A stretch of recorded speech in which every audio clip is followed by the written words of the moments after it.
It's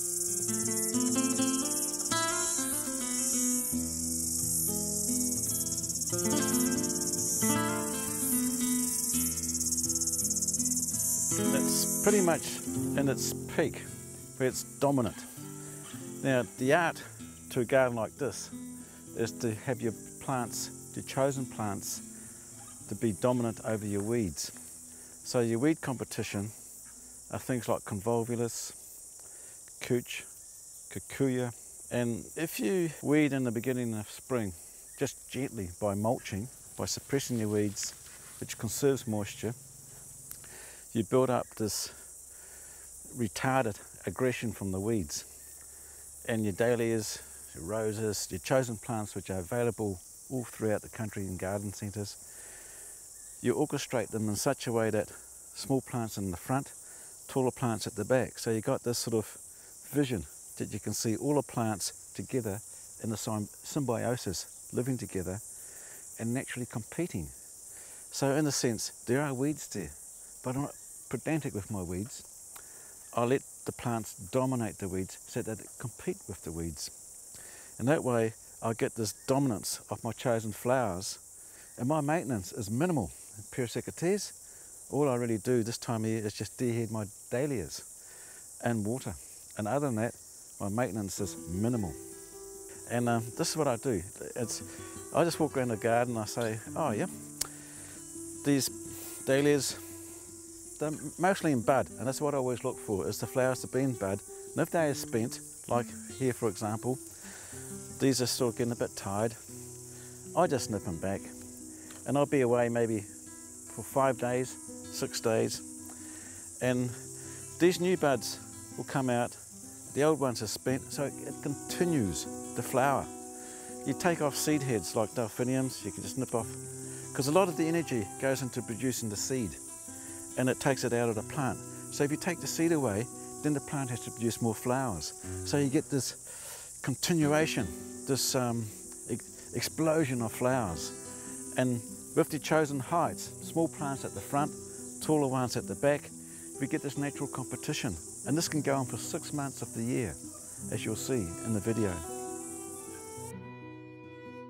Well, you've got to think 6 months in advance, and this happens in the winter. Say June, July, when everything is dormant, you've got 3 months of a window, which is basically winter, and you plan for the summer. So as soon as spring emerges, which is virtually just a month before the equinox, you've got to have your garden planted. And what you do in the months beforehand is you get dahlias which are dormant in tubers formed. They're not grown, they're resting, they're sleeping. And you select them and plan where you're going to plant them in such a way that you have natural competition.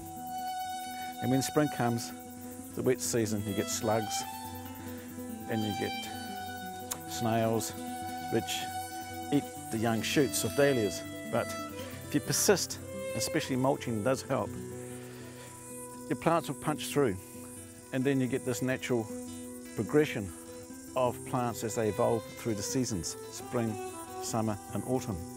And now we're at the end of February. This is the peak of summer going into autumn, where it's dry, and we're going into the harvest season now. So everything's going to seed and it's sort of come to a climax. And then it'll slowly dissipate and retard itself, fall back on itself, and as the nights become more humid or more condensation at night and the nights are longer, the plants will lose their strength and they slowly go to sleep over the winter. So winter time is when you plan for the summer garden, and vice versa. If you want a winter garden for azaleas or jonquils or daffodils for the spring garden, you plant it in the autumn, which is about now. So everything is 6 months in advance. That's what you have to look into, is the future. Not the present, but the future. Oh, I love my delphiniums, my hollyhocks, my dahlias, of course. Is a collection that I'm trying to focus on.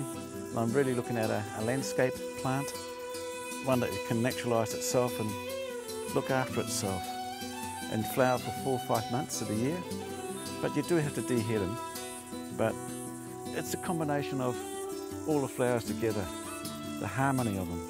So I'll focus on solidagos, which are coming in, Rebeckias, roses, delphiniums, hollyhocks, dahlias, and in the spring we've got the spring bulbs like iris, jonquils, daffodils, freesias, spraxias, exias, and talking about bulbs, nerines, we've got the naked ladies coming out now, the belladonna lilies.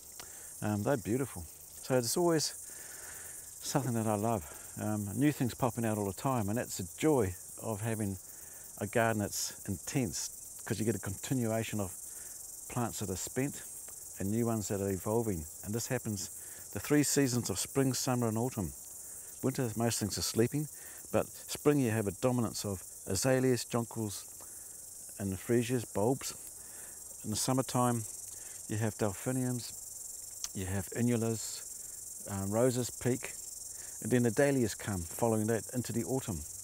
And then late autumn you can go into asters and chrysanthemums. So you've got a continuation, all these different species that have different habits. And the key, or the trick is to synchronise them into a harmony, that when one is spent, another can take over. You just cut them back.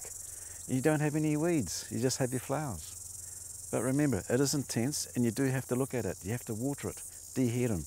But it doesn't have to be pedantic and it doesn't have to be a lot of work.